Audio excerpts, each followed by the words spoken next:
Shalom, jumpa kembali di hari yang cerah, yang begitu indah, dengan berkat dan semangat yang baru di dalam Tuhan. Tema kita hari ini adalah sekolah di padang gurun. Ulangan 8 ayat 3 berkata demikian. Jadi, ia merendahkan hatimu, membiarkan kau lapar dan memberi makan mana yang tidak kau kenal dan yang juga tidak dikenal oleh nenek moyangmu. Untuk membuat engkau mengerti bahwa manusia hidup bukan dari roti saja, tetapi manusia hidup dari segala yang diucapkan Tuhan. Jadi ini menarik sekali. Tuhan menyekolahkan bangsa Israel itu selama 40 tahun, itu luar biasa. Dengan segala pengalaman, praktek, ya di dunia tidak ada sekolah selama 40 tahun, tapi bangsa ini sekolah selama 40 tahun. Jadi kita melihat pengalamannya, yang pertama adalah bahwa bangsa ini sekolah di padang gurun.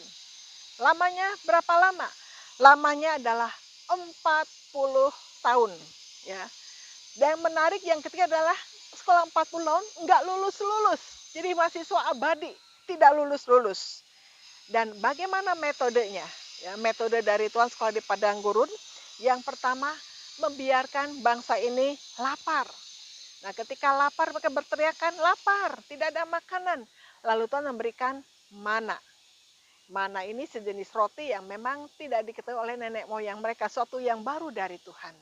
Tujuannya adalah supaya tahu bahwa Tuhan sanggup memberi kamu makan dengan berbagai macam cara di tengah situasi fasilitas yang tidak mungkin, namun bagi Tuhan mudah. Tidak ada yang mustahil bagi Tuhan. Jadi biarkan lapar, lalu diberi makan mana.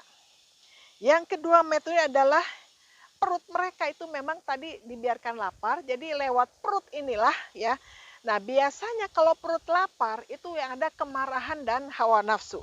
Jadi mereka diajar menguasai hawa nafsu, diajar untuk menguasai kemarahan dan ngomel-ngomel bersungut-sungutnya itu. Walaupun memang gak lulus-lulus juga tetap ngomel, bersungut-sungut dan seterusnya ya.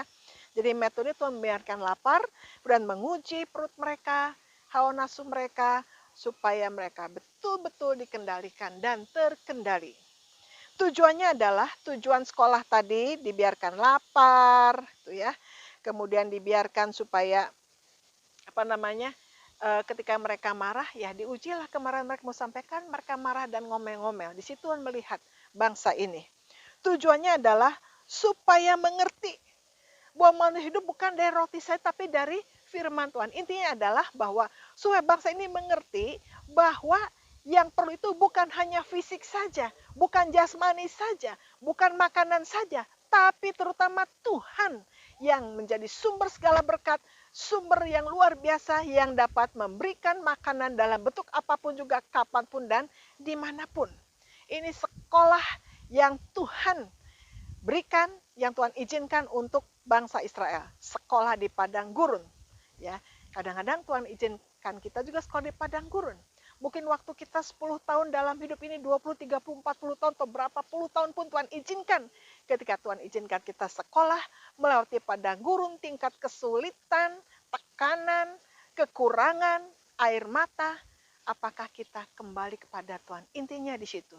Kita harus sadar dalam kesulitan ini bahwa ternyata hidup ini bukan hanya sifatnya jasmani fisik saja, tapi kita selalu membutuhkan Tuhan yang dapat menolong kita, memberikan rejeki, dan dapat berikan mujizat yang melampaui segala akal kita. Inilah tujuan sekolah di padang gurun. Untuk kita mengucap syukur kalau kita boleh melewati padang gurun, tingkat kesulitan, untuk apa membawa kita datang kembali kepada Tuhan dan mengenal siapakah Tuhan kita. Allah yang sanggup memberikan mujizat. Di mana tingkat kesulitan yang mustahil, bagi Tuhan tidak ada yang mustahil. Amin. Mengucap syukur Tuhan, izinkan kita sekolah di padang gurun, walaupun mungkin waktunya berbeda, bisa berapa puluh tahun, bisa singkat, bisa lama, tapi ujungnya adalah membuat kita rendah hati, datang kepada Tuhan, dan mengenal Tuhan, dan hidup dalam firman-Nya. Amin. Shalom, Tuhan Yesus memberkati.